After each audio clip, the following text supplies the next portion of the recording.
समाजवादी जनता party के राष्ट्रीय प्रवक्ता संतोष कुमार सिंह हमारे साथ हैं। हम इनसे जानते हैं, चंद्रशेखर जी अपने आप में एक पूरी संस्थान थे। उन्होंने जिस पार्टी की स्थापना की वह राष्ट्रीय स्तर पे बहुत मजबूत इकाई समाजवादियों के लिए हुआ करती थी। आज स्थिति समाजवादी जनता पार्टी चंद्रशेखर की क्या है? संतोष जी, बहुत बहुत स्वागत है आपका।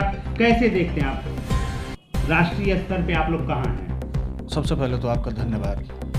देखिए, समाजवाद एक विचारधारा है, मुकम्मल विचारधारा है, और इस बात का कोई मायने मतलब नहीं होता है कि कई बार ऐसा होता है कि वैचारिक तौर पर चीज़ें कई बार हाशिए पे जाती हैं। उनकी ज़रूरत जो है तत्कालीन समय में लोगों की नहीं होती है, लेकिन कालांतर में वो विचारधाराएं प्रासंगिक इसलिए बनी रहती हैं क्योंकि एक दूरदृष्टि के जरिए चीज़ों को स्थापित करने का लोग प्रयास करते हैं।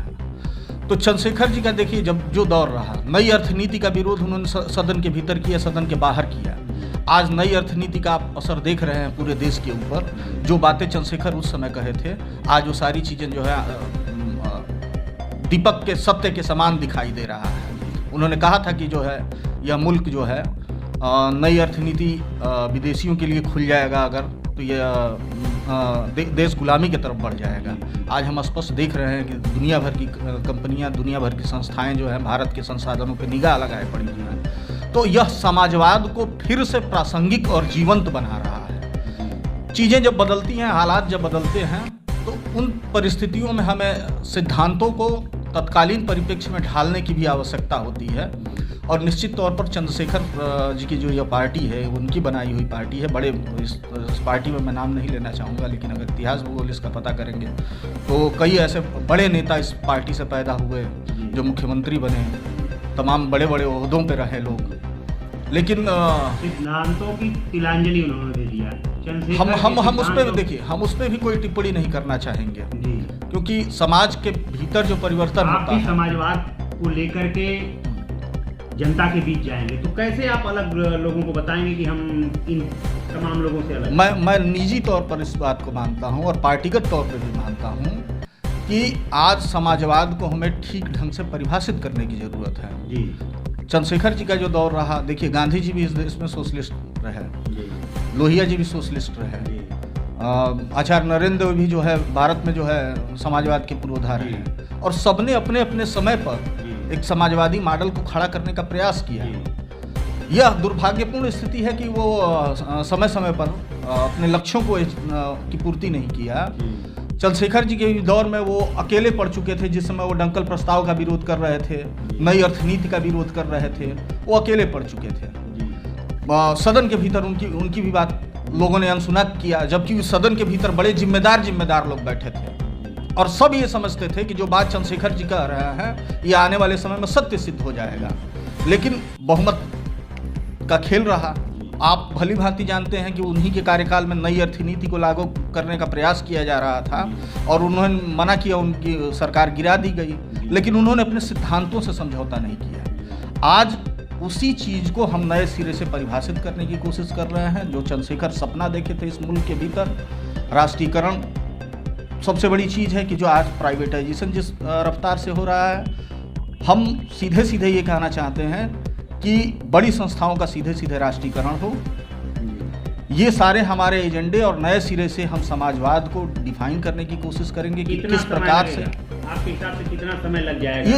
ये देखिए, ये चीज़ें सब साथ साथ चलती रहती हैं। जी। जनता की सहभागिता होती है। देखिए, कोई समाजवाद बिना जनता की सहभागिता के नहीं होता है। चंद्रशेखर जी कि हम समाजवादी हैं, समाजवाद नहीं, वो तो अभी आप भली भांति देखे हैं कि उनके यहाँ तो ये चर्चा चल रही है कि संविधान के भीतर जो है, जो हम भारत के लोग से शुरुआत होता है और उसमें समाजवादी पंथ निरपेक्ष बात लिखी गई है, उसको वो हटाने के लिए जो है अमेंडमेंट ले आने की तैयारी में थे। तो वो कैसे, उनके तो विचार, सड़क पे जो संघर्ष है, आप क्या रूपरेखा उसकी तय कर चुके हैं? आप लोग आंदोलन ही समाजवाद को खड़ा करता है, कैसे लेके जाएंगे? जी, ये बिल्कुल आपने सत्य कहा है। देखिए, समीकरण की राजनीति दक्षिणपंथी पार्टियां करती हैं। कोई भी समाजवादी सोच वाला व्यक्ति समीकरण की राजनीति नहीं करता है। आप देखें हैं कि चंद्रशेखर जी अपनी टाइटल छोड़ दिए थे।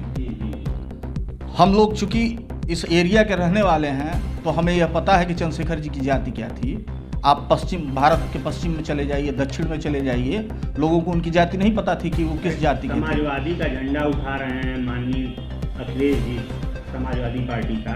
उनका साफ कहना है कि हम तब तक प्रयोग करेंगे गठबंधन का जब तक हम सत्ता में नहीं आ जाते हैं। देखिए, यह तो एक भली बात। अब ये तो हमें ये भी समझना पड़ेगा कि अखिलेश जी समाजवाद को जानते कितना है। मैं सीधा यह टिप्पणी कर रहा हूँ और पूरी जिम्मेदारी के साथ कर रहा हूँ कि वो समाजवाद को जानते कितना है।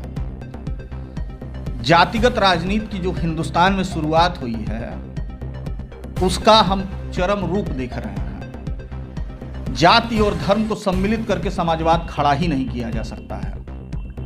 भारत के भीतर जो समाजवाद की परिस्थितियां हैं, देखिए उसके 3 जो प्रमुख कारण होते हैं, राजनैतिक कारण हो, आर्थिक कारण हो और सामाजिक कारण हो। हमारे यहाँ गरीबी इतनी प्रचल है। आज देखिए सरकार स्वयं मान रही है कि 80 करोड़ लोगों को हम राशन बंटवा रहे हैं। तो सवाल यह है कि लगभग 35 लाख करोड़ का हिंदुस्तान का बजट जा कहाँ रहा है कि 80 करोड़ हमारी जो आबादी है वो दान खाते पे खाने के लिए निर्भर हो गई है। और दूसरी चीज देखिए, जो राजनीतिक कारण, इतने दिनों में समाजवाद, जो राजनीतिक कारण है, भ्रष्टाचार चरम पे है। आप देख रहे हैं कि अब भ्रष्टाचार को जस्टिफाई करने की तैयारी जो है की जा रही है कि सत्ता में बैठे हुए लोग अगर भ्रष्टाचार करते हैं तो आप उनके भ्रष्टाचार पे उंगली न उठाइए। आज इस तरीके से जस्टिफाई करने की, यानी हमारे यहाँ राजनीतिक और सामाजिक कारण, आर्थिक कारण, दोनों कारण मौजूद है। सामाजिक कारण हमारे यहाँ जो है जाति और धर्म में बटे हुए जो बांट के रखा गया है, और इस जाति और धर्म की राजनीति करने वाला अगर कोई व्यक्ति ये कहे कि मैं समाजवादी हूँ तो यह समाजवाद की परिभाषा पे खरा नहीं उतरता है। इसलिए मैं किसी भी वर्तमान दौर के किसी भी राजनीतिक दल को, वो अगर खुद को कहता है कि हम समाजवादी हैं और जाति और धर्म की राजनीति करता है तो मैं उसे समाजवादी नहीं मानता। तमाम समाजवाद के नाम पे चल रही राजनीतिक पार्टियों को हाशिए पे ढकेलने का काम किया जा रहा है समाजवादी जनता पार्टी चंद्रशेखर के लोगों के द्वारा। साफ कहना है कि वर्तमान समय में कोई भी राजनीतिक पार्टी उस समाजवादी सोच को लेकर के आगे नहीं बढ़ रही है जो जेपी, लोहिया और चंद्रशेखर का रहा है। प्रखर पूर्वांचल के लिए राजीव पांडे के साथ अरुण सिंह, बलिया।